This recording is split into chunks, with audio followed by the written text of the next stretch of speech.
Ja tu kādreiz esi domājis, kā savā ģitārspēles tehnikā apvienot basu ar akordiem un melodiju un īsti nezini, kur sākt, tad šis video ir domāts tieši tev. Šajā video es tev pastāstīšu par ļoti labu stilu, ar kur tu vari sākt, lai pilnveidot savu izpratni par fingerstyle, un šis stils ir bumčaks.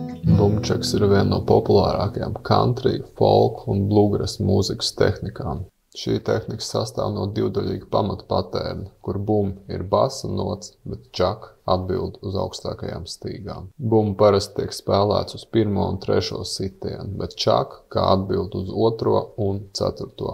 Tādējādi imitējot kontrabasu un mandolīnas saspēli tradicionālā bluegrass sastāvā. Šajā video es tev nodemonstrēšu ļoti vienkāršus uzdevumus, ar kuriem tu vari sākt. Un, ja tu skatīsies arī nākamos 2 video, tev jau būs iespēja šo tehniku attīstīt tālāk, pievienot hammer-on un pull-off tehniku, pievienot arī melodiskas idejas, un cerams, ka tev tas iedvesmos radīt pašam savu mūziku. Šis ir viens no tādiem primitīvākajiem uzdevumiem, kur tu vari pamēģināt, lai veidotu priekšstatu par to, kā ir apvienot 2 dažādas funkcijas. Basu funkciju ar pārējiem pirkstiem. Šeit pārējie pirksti visi 3 spēlē vienlaicīgi un veic vienkārši vienu darbību. Viņi visi kopā nospēlē. Ja tu pēc tam mēģināsi spēlēt atsevišķi, atdalīt kaut kādas notas, likt hammer-ons, pull-offs un tā tālāk, tad tev noteikti noderēs šajā nodarbībā apgūtais, jo šie ir tādi ļoti primitīvi, varbūt šķietam primitīvi uzdevumi, bet tajā pašā laikā varbūt jau spēlējot sajūtīts, ka nav nemaz tik vienkārši to izdarīt. Un es pacietīgs vēl tam pietiekami daudz laika. Sākumā nospēlēsim mi minoru akordu atvērtajā pozīcijā.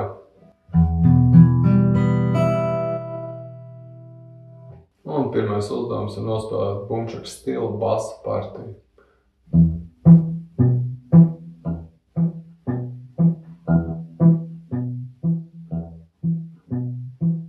Mēs spēlējam 3 biezākās stīgas, sākumā ar 6. stīgu, tad 4., tad 5. un atkal 4. 6., 4., 5., 4. Un pirms mēs dodamies tālāk, pārliecināsies par šo izdarīt ļoti efektīvi. Bumčaka stilā viens no svarīgākajiem faktoriem uz 1. sitienu nospēlēt toniku, pamatnotu, un uz pārējiem sitieniem atbild ar citām akordu skaņām. Šajā gadījumā spēlēt toniku, toniku, kvintu, toniku. Vienkārši augšējā notas tiek spēlēt oktāvu augstāk.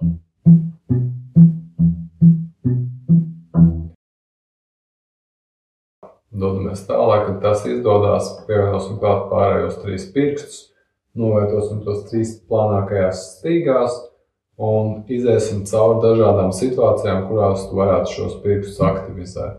Pirmais piemērs ir nospēlēt uz 1. sitienu kopā ar basu noti. 1, 2, 3, 4. 1, 2, 3, 4.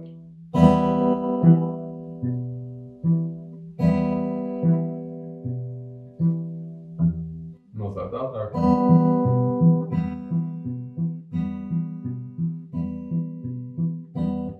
Pēc tam uz 2. sitienu. 1, 2, 3, 4, 1. Ātrāk.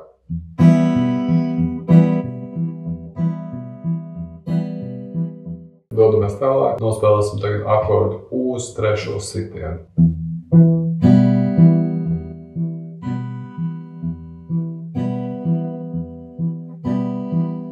Un konkrētais uzdevums noslēdzās ar to, ka tu nospēlēsi akordu uz 4. sitienu. 1, 2, 3, 4.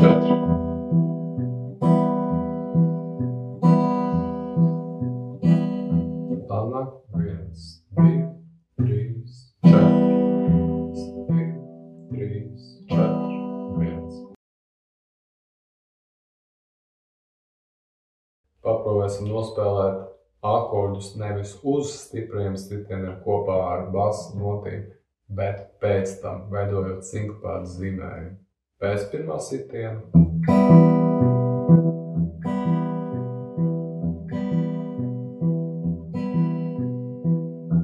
Lēnāk.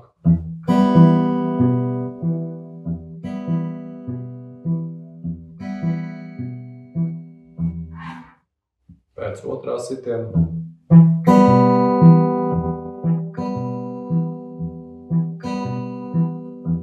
Pēc 3.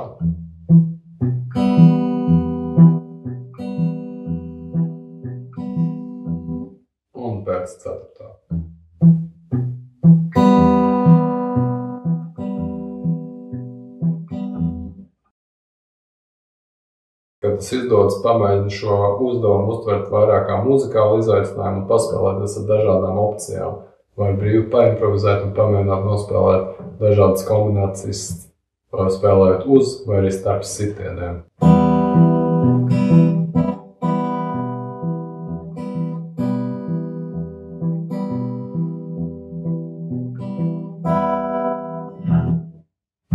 Lai gan, kad es šo demonstrēju, tas varētu likties ļoti vienkārši, ja tu pamēģinās šo paspēlēt, nebrīnies, ja tas tik ātri nesanāk. Savukārt, ja tev tas nesagādā nekādas izaicinājumus, tas, ko tu vari izdarīt, ir uztaisīt kaut kādu akordu secību un pievienot klāt citus akordus. Patur arī prātā to, ka dažādiem akordiem šie balss funkcijas zīmēm var atšķirties. Piemēram, mi minora akordu mēs spēlējam, bet, ja tu spēlētu la minora akordu, varbūt spēlētu. Citiem vārdiem mēs nostājam tonikus 5. stīgas, tad kvintu uz 4. tad šo pašu kvintu oktāvu zemāk un vēlreiz kvintu uz 4.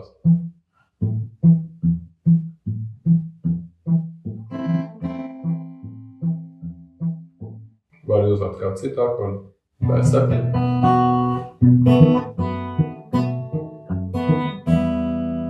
Tāds praktisks uzdevums, lai veidotu priekšstatu par bumčaku stilu. Ceru, ka iemācījies kaut ko jaunu.